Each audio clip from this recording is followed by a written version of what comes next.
Welcome, ladies and gentlemen. My name is KidLee, and welcome to a first look at Stellaris. This is a brand new Space 4X grand strategy game that was recently released by the developers at Paradox. Now, when it comes to this particular genre, the Space Real-Time Strategy 4X, my favorite game of all time was Pax Imperia, ED. That game came out in 1997. And you know, it's held up for a really, really long time. But within the last, let's say, 5 to 10 years, I've been looking for a replacement for that game. And I have searched long and far. And there's been a lot of games that have come close, but nothing has really matched what I was looking for. And finally, when Paradox announced this game, I was like, wait a minute, we might actually have something here. And I'm happy to say that this is by far the closest that I have come to finding a pure replacement for that old game. So we're going to get into it here in just a second. And I have to warn you about a couple of things here. This is a grand strategy. So it's not just your standard, real-time Space 4X or turn-based. This is what they refer to as a grand strategy. It's massive, tons and tons of detail. If I were to actually go into every little detail about this game, this video would be 2 hours long. So I'm going to have to speed through this as quick as I possibly can to show you as much as I possibly can. And the game actually features a full creator as well. And I was actually streaming this the other night, and I spent like 30 minutes just in the creator messing around. So I'm going to have to really, really burn through that. Alright, but to kick things off here, we've got new game, multiplayer, load game, credits, settings, and exit. One thing that I'm not really a big fan of is actually the settings here.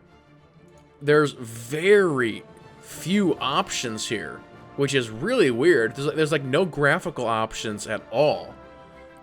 There's no place to do key bindings or any of that. So that is the one downgrade that I would give to this game. Is they just have everything running at max, apparently. So it does have full multiplayer. So you're able to do LAN, internet, your host game, save game. You and your friends versus the AI, or just your friends all against each other. You can pretty much do whatever you want there, which is pretty cool. But we're going to go new game here.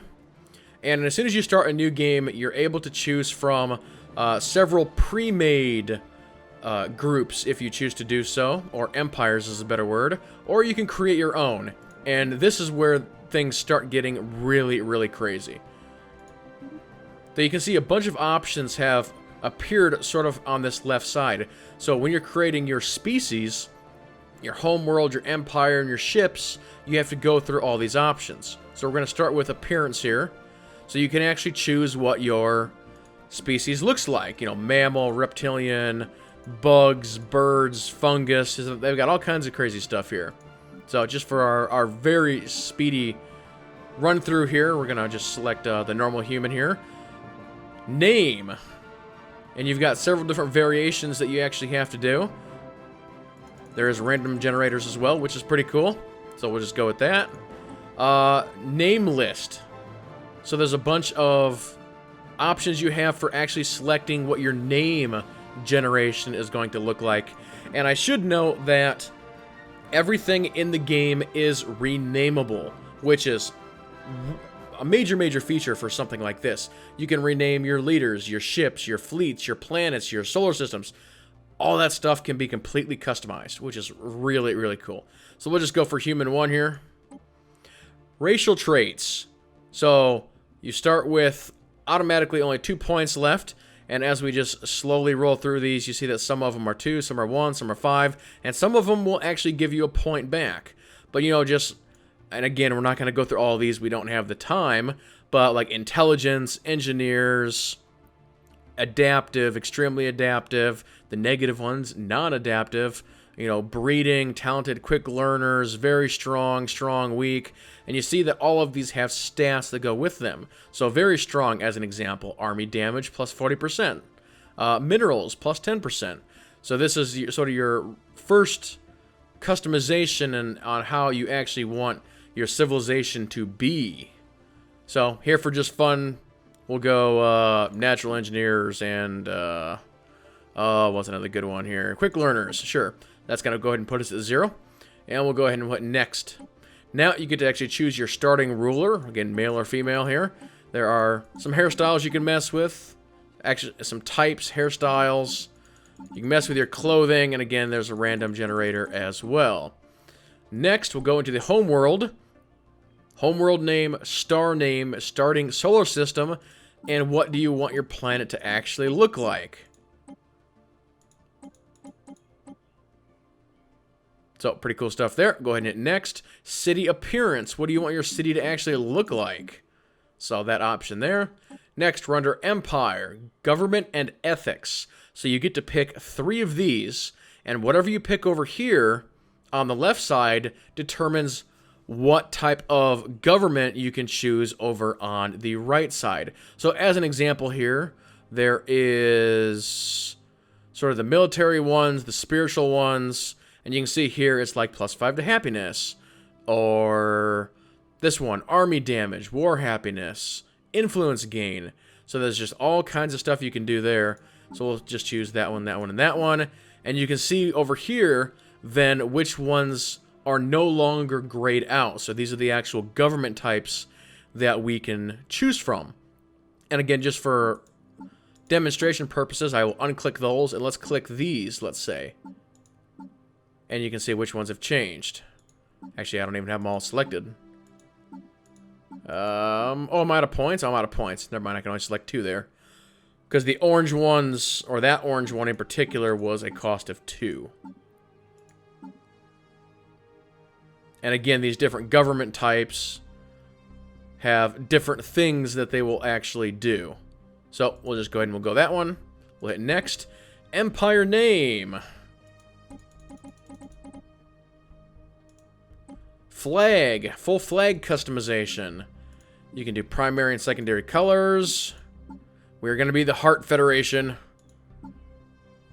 Let's see here. We want primary color to be red. We'll do secondary color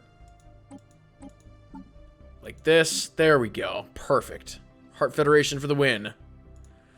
Okay, ships. Starting weapons. What kind of weapons are you going to use? And these actually affect how your ships are going to perform a combat. Projectile, energy, missiles. We'll go energy here. FTL method. How are you gonna warp around? Warp, wormhole, or hyperspace? We'll go warp travel here. Ship appearance. What do your ships actually look like? You've got a few options here. So that is everything involved in creating your own species and or empire. So you can mess around in this area forever. I think probably the biggest area is here in the government and ethics and the traits. Those are probably the 2 areas where you'd spend the most time. And maybe something like flag customization. So, let's go back and we're going to jump into a game that I've already got going so I can show you what this is all about. So we're going to load up selected here. So, here is my starting solar system. This is the Calmark system, because I've renamed the sun. Here's my home planet, a New Avalon.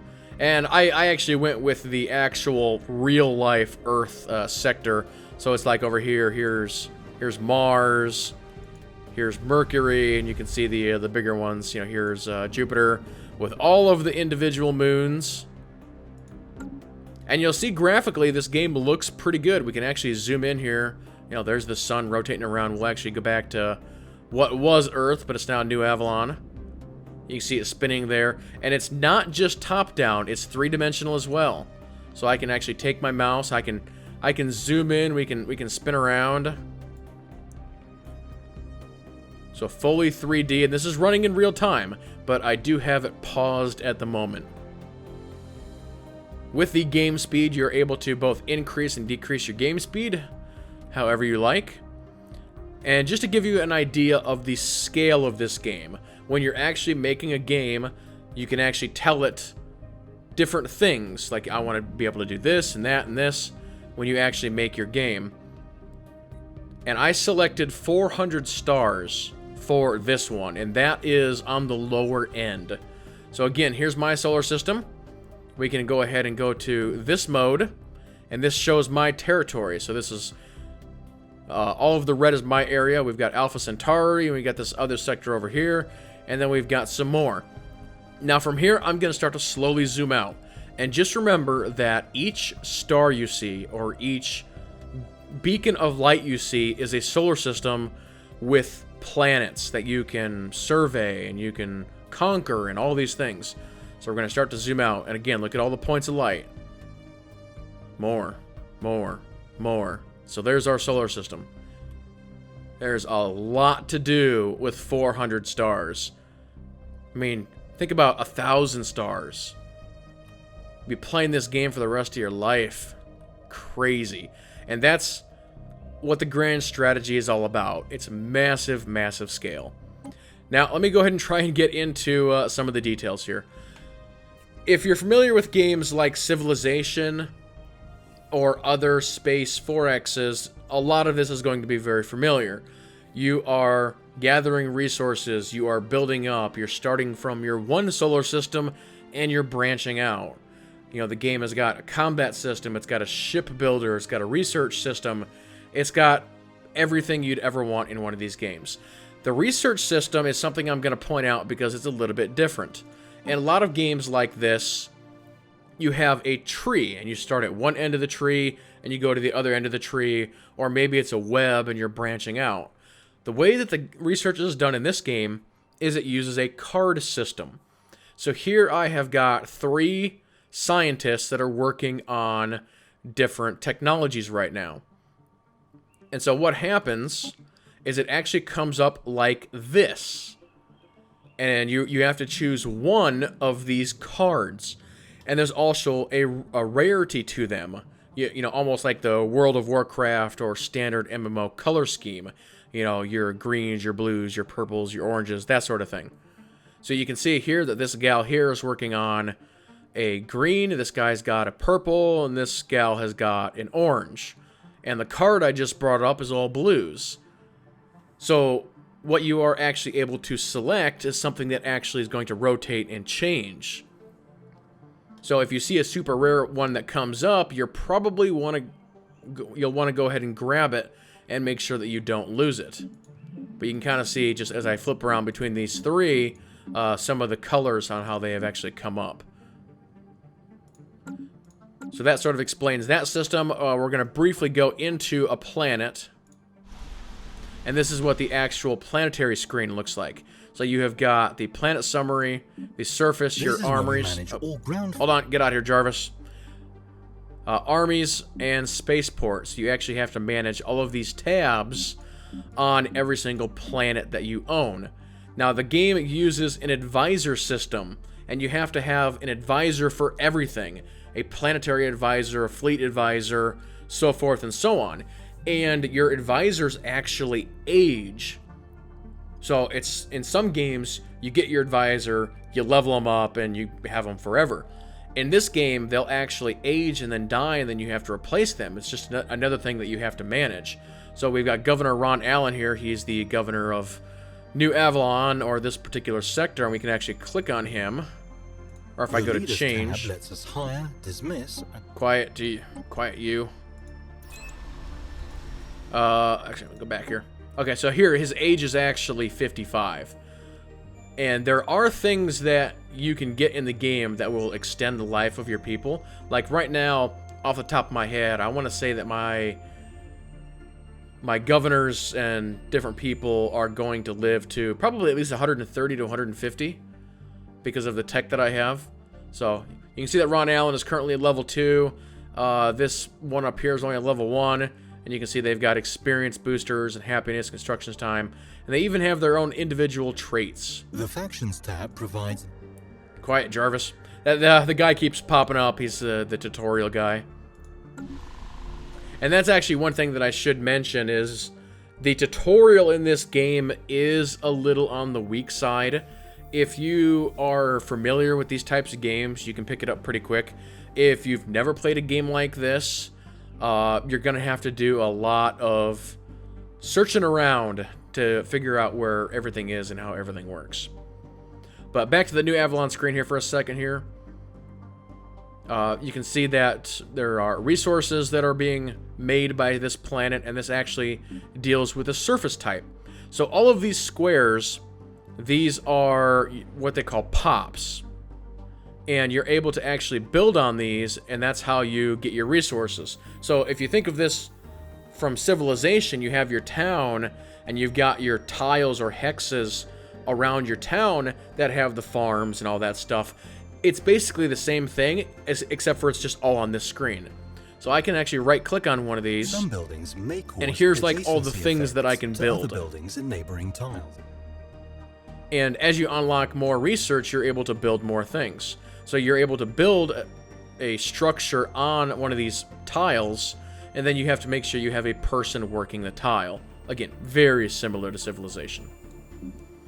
This is the armies screen, and so you actually have 3 levels of offense or defense for a planet or a structure like this.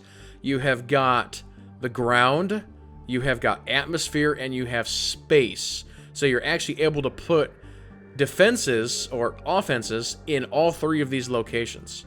And here I've actually got, you can see here, the bottom line is rather full. I've got the first planetary guard and the second planetary guard. And you see right now, I actually do not have a leader assigned to the second planetary guard. So when I mean that you have to assign a leader to everything, you really do. And that's something else you have to manage in this, which can be pretty crazy. Let's go ahead and take a look at the ship designer here real quick, because I know people love making ships. And again, this is going to be tied into your research. You can research, you know, hull designs and armor and weapons and shields and point defenses and all this stuff, and you're able to put that into your ships. So if we go new design, I've only got corvettes and destroyers available right now, so we'll go corvette. And you've got 2 different selection boxes. So we'll go selection here, and we can basically choose, this is almost like choosing a chassis. You know, what kind of corvette do we want to build? And it actually tells you here what kind of slots you're going to get for each particular core. So we're just going to go interceptor here. So we've got 3 on the bottom and 5 on, or sorry, 3 at the top, 5 on the bottom, I should say. So we can actually click on this. And right now, these are the only weapons I have. In this particular game, I'm going like very Star Trek-like diplomacy, har har har. So I've actually done almost no research on weapons. But you can say, okay, I want a nuclear missile on this point, I want a nuclear missile on this point, and then I want a red laser on this one. And you can actually see them like physically going on the ship. Then down here, let's see here, I want a, you know, it's like this kind of armor, and I want a pair of fusion reactors, let's say. And as you're plugging all this stuff in, you can kind of see what your ship stats are going to be. You can name your ship. You can even do an auto if you want to. So if we go clear design, let's auto. And so that's what the computer recommends. So you can go kind of crazy with this ship designer once you unlock all the stuff. You can say, I want a missile boat. I want, you know, maybe a tougher tanker type ship. I want an all laser ship. I don't know if there's fighters in this game or not. I would think there'd be fighters in this game, because most games like this have got that. And again, I apologize. I am like super trying to rush through this. Got my timer going. It's like, you're already at 20 minutes, and we haven't looked at anything. This game is crazy. This game is crazy. You're able to set up mining stations. Like here's a mining station I've got set up on this asteroid, and you get the little indication here at the bottom that a particular planet or asteroid or sun has got resources, and you can actually mine. So I'm actually mining energy out of the sun, which is pretty crazy. But let's switch sectors here. Let's go to Alpha Centauri. See what I have going on over here. Here's my second planet. This was Alpha Centauri 2, and I renamed it to Terra Nova. Where's my fleet at? Actually, here's one of my fleets. So if we zoom in here real close, this is one of my fleets. We can actually click on it here. So I've got Sundalt. He's one of my Twitch viewers. He's the fleet commander for the first fleet, and you can see all of the ships that are in this fleet. Now the combat, and I don't know if I'll be able to show you combat or not, but the combat runs in real time, and it is on this map. So in a lot of games like this, you know, it'll initiate combat and then it actually puts you in a combat screen of some description. This game doesn't do that. Everything runs in real time. The combat is right on the screen you're looking at right now.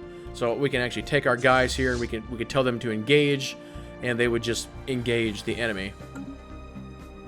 Now there's actually some enemy bases way over here, so just so I can show you combat, we might go ahead and... Actually, there's something right here, too. I might actually just throw these guys at some bad guys and see what happens. So again, my fleet strength here is a 121. Let's go ahead and send them over. Oh, and I got the game paused. There we go. Okay. So they are going to warp to that other sector here, and we can actually kind of follow them in here.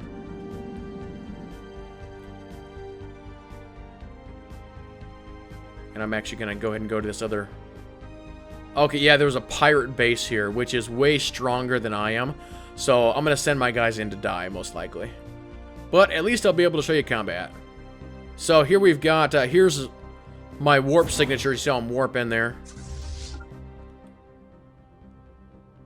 Gonna take them a second to recharge their engines, and then here they go. Alright, let's attack the pirate base, boys.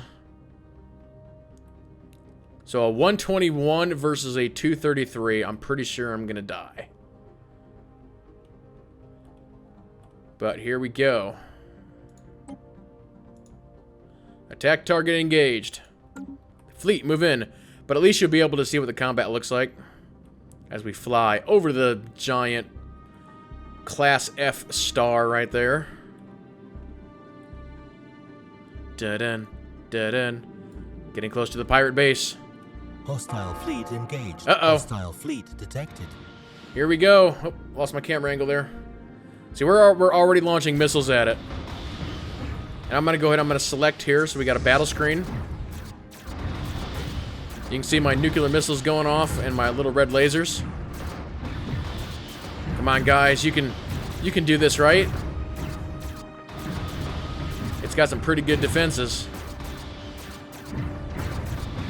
And it's like, actually the pirate station has no leader, so maybe Sundalt can pull this out. I doubt it. We're doing almost no damage to that thing. It's you can see the little green health bar. It's like not even moved. And I'm already down by... Oh, maybe 25%? So this is definitely going to be a lost cause. Try and get a really good angle on this battle.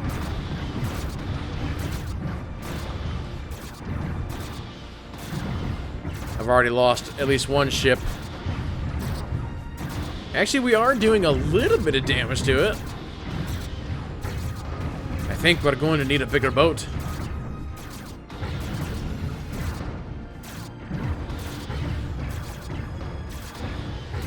Yeah, that thing is just, it's way too strong for my little guys. Most of the ships in this fleet are not even upgraded. I want to say I have got one upgraded ship in this fleet. So yeah, they're pretty much just whipping my butt. You do have the option to retreat. But no, we're going to make our final stand here. As they continue to just launch missiles at us. And we are down to 2 ships. With a strength of 46, and they're still at 233. Sorry, guys. We're not gonna make it. Oh, Sundalt's actually dead, too. The fleet commander's gone. The last man stands. It's maybe down to about 50%. No, not quite. Maybe 60. 23 and falling. Let's get in here. Oh, there we go. Boom. And a loss it is. It spins out of control. And one thing that's actually really cool, and you can see he's actually repairing himself now, is when you destroy enemy ships, you can actually send a science vessel out to scan the debris. The game definitely has some of those really cool Star Trek type moments. And when you have enemy ships or neutral ships that sort of warp in and out of your area, they actually leave a warp trail. And actually, here's a warp trail right here. And it'll stay around for so long, exactly like Star Trek. It's like, scan for warp signatures. Okay, we found it. Okay, follow it. You can actually do that, which is really cool. So here's actually their warp trail for whoever that was. I actually had some pirates. I've got a little outpost right here. Or actually, no, it's like one sector over. It's over. Actually, where is that? Or no, I was right. It is here. Okay, I just had to zoom in. I couldn't see it. Here it is. My frontier outpost. They came here and tried to destroy it. Actually, there's some debris right there, actually. But they came here to try and destroy it, and so my little stationer was attacking them. I brought in my fleet, and we just destroyed them. It was great. But the objective of this game, at its core is to... Again, we started out here at the bottom, at Kalmark, and we're just trying to expand our empire. And as we continue to zoom out, you'll see it actually comes up with your symbol and your name. We are the Alliance Security Force. There was an unknown ship right there for a second. It disappeared. But there's a lot to do in this game. So if you're a big fan of these, again, these Space 4Xs, the micromanaging of fleets and planets and solar systems and all that stuff, you've got science ships that you've got to mess with. So if we actually go to our science ship here for a second, she's over here. Let me just give you an example of how this works. I'm trying to see if there's a planet. Actually, there's an unknown system over here. If we go to the big map, how far is it away? It's probably, let's see, that's unknown 111, unknown 78. So actually, which unknown is this? This is unknown 111. That's 125, an M-class star. So what I'm going to do is we'll take our science ship. We'll right-click on this. I'm going to go tell her to survey system.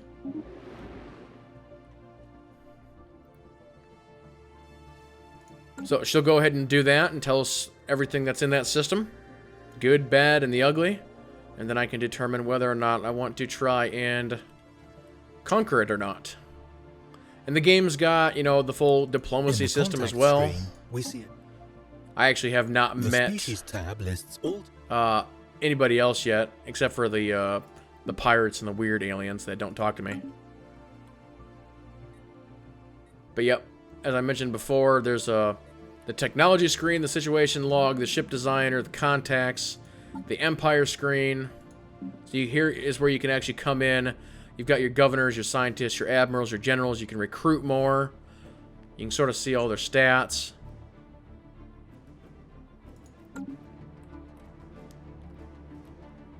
But yeah, overall, it's a great game. I've had a lot of fun with it. Like I said, I've been looking for a replacement for PAX for a long time, and I think I finally found it.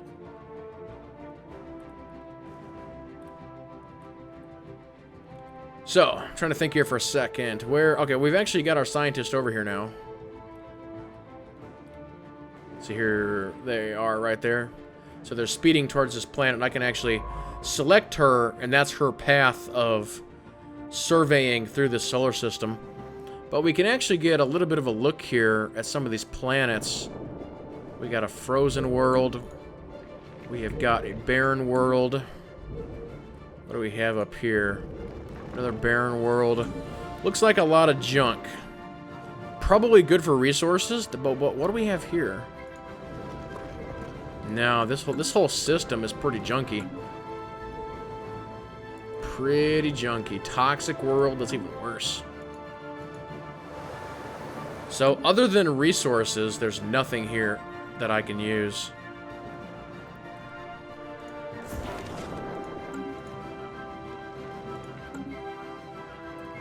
So, let's go ahead and go back to my main system here for a second. I'm actually +3 on energy, which is really good. Alright, we're going to go to surface type. So, let's see. This population is still growing. It will not produce any output before it's fully grown. We actually don't have a building here.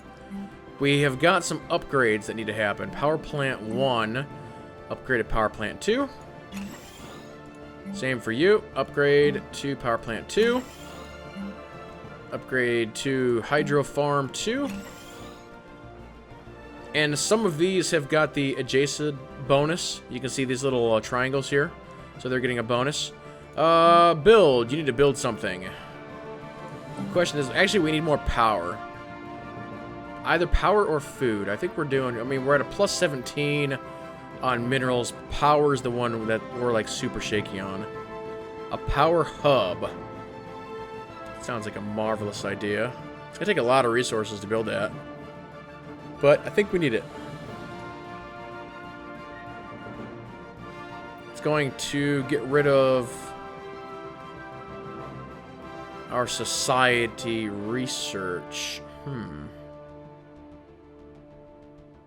Guess I could build just another power plant. Or what about this one? That's a +6. I really don't want to get rid of resources, though. But if I have to, I have to. I want mining network, mineral silo. Could always use more food, too. Although I think we're doing pretty decent on food. Actually, this guy here needs a farm. Build yourself a farm, son. I could move her potentially, too. I want to build that big... This one. Yes. And I'm going to move you over here. Madam. So there we go. That planet's all good to go.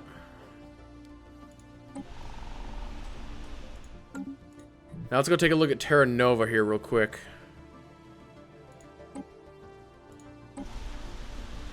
We're actually dealing with some wildlife issues on this planet. I only recently colonized this one, so there's like a whole lot of nothing here. We really just need to concentrate on food, and then we can concentrate on everything else. So this one is actually working on minerals, so let's go ahead and build a basic mine. And then from here, let's... System survey complete. Oh, thank you, Jarvis. So, did we find anything interesting here? Actually, this little moon here... Oh! What the deuce? I can actually colonize this. Barely. 20%. Barely. There's actually some stuff here. That's surprising. Oh, hello, special resource found. We're gonna have to mine that. And the rest of these planets are trash. So let's go back to the big map here. We might as well head south and check out these other sectors. Unless we've already... No, we have not. I was going to say, unless we've already surveyed those, but we have not. So, science ship, heads here, survey system.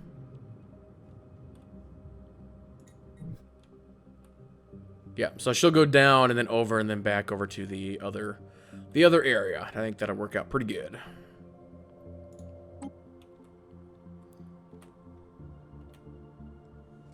But I think that's a pretty good demonstration of exactly how this game is going to work. It definitely starts out as a slower pace as you kick it off, and then it gets way more hectic as you get more and more to do. But yeah, there you go, ladies and gentlemen. That is Stellaris, the brand new Space 4X Grand Strategy from Paradox. I've been really enjoying it so far. It's been a great little game. Absolutely love it. Construction complete. Construction complete. But if you have any comments or questions, please leave them below. Thank you all so much for watching. And with that being said, everybody keep playing and have fun.